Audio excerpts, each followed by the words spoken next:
Assalamualaikum warahmatullahi wabarakatuh.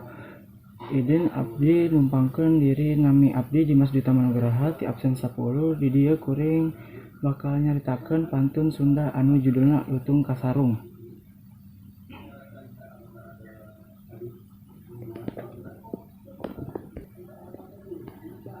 Baheula di hiji karajaan anu namina Pajajaran aya raja anu adil jeung wijaksana, nyaeta Prabu Tanpa Agung. Anjeunna mibanda dua putri anu endah nyaeta Putri Purbararang jeung Putri Purbasari. Dina hiji waktu Prabu Tapa Agung ngarasa yuswa na geus sepuh sarta hoyong mundur tapa di leuweung. Sateuacan angkat anjeunna mutuskeun pikeun milih putri bungsuna Purbasari pikeun neruskeun pamarentahannana. Sanajan Purbasari leuwih leuleus hatena jeung bager, kaputusan eta teu bisa ditarima ku Purbararang anu leuwih heubeul. Anjeunna ngarasa leuwih pantes pikeun jadi ratu. Lantaran sirik tur ambek, Purbararang nyusun akal busuk pikeun ngaleungitkeun Purbasari. Anjeunna menta bantosan tukang sihir pikeun masihan Purbasari panyakit kulit. Poe saterusna awak Purbasari dipinuhan ku totol-totol hideung anu matak pikasieun ningali eta. Purbararang langsung nyalahkeun Purbasari sarta nyarios ka pangeusip karajaan yen adina geus kakena ku kutukan.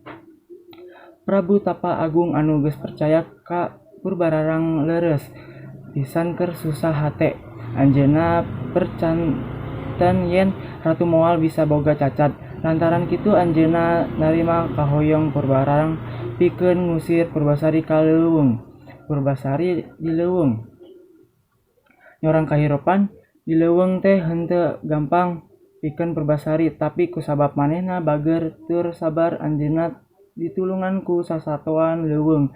Unggal poe anjeunna ngahakan buah-buahan sarta nginum cai walungan.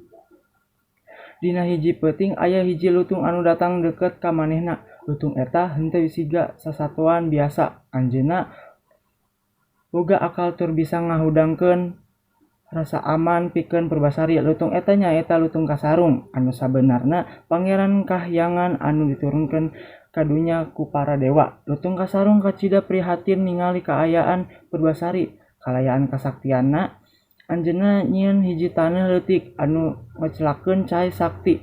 Purbasari dituntun ku Lutung Kasarung pikeun mandi di eta cai. Luas pisan Purbasari sabab kulitna anu tadina totol-totol hideung ayeuna jadi lemes tur endah deui. Ti harita Purbasari hirup bagjak di leuweung. Anjeunna sok ditemani ku Lutung Kasarung anu satia ngajaga sarta ngabantosan anjeunna. Samentara eta di karajaan Purbararang ngarasa henteu tenang. Anjeunna hoyong ningali kumaha kaayaan Purbasari ayeuna. Maka anjeunna jeung tunanganana barengan ka leuweung pikeun neangan adina. Sapeupeting perjalanan tungtungna Purbararang nepi ka leuweung tempat Purbasari nyicingan. Ningali Purbasari ayeuna geulis deui, Purbararang kacida reuasna. Anjeunna henteu daek eleh teras nyarita. Upamana hayang jadi ratu, urang kudu lomba boga salaki anu pangkasepna. Purbararang laju nuduhkeun tunanganana anu kasep. Sedengkeun Purbasari ngan ukur boga Lutung Kasarung anu sigana mah teu pantes dijadikeun salaki. Purbararang seurip pongkog ningali eta. Tapi harita oge Lutung Kasarung ngajukeun doa ka para dewa. Tiba-tiba awan poek ngajadikeun sakabeh leuweung tiis tur sepi. Sakilat cahaya caang tumpak tina langit. Sanggeus eta Lutung Kasarung robah jadi pangeran anu kacida kasepna. Leuwih kasep batan tunangan Purbararang. Purbararang jeung tunanganana reuas. Malah tunanganana sorangan teu nyangka yen Lutung Kasarung teh sabenerna pangeran anu asalna ti kahyangan. Ningali kanyataan eta, Purbararang sadar yen anjeunna geus salah. Anjeunna isin tur hanjakal kana sagala kalakuanana ka Purbasari. Dina akhirna Purbasari dipulangkeun di ka kerajaan sarta diangkat jadi ratu, sedangkeun Purbararang dihampura tapi teu meunang jadi ratu.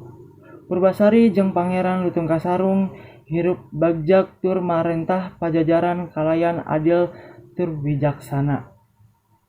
Sakitu wae ti abdi.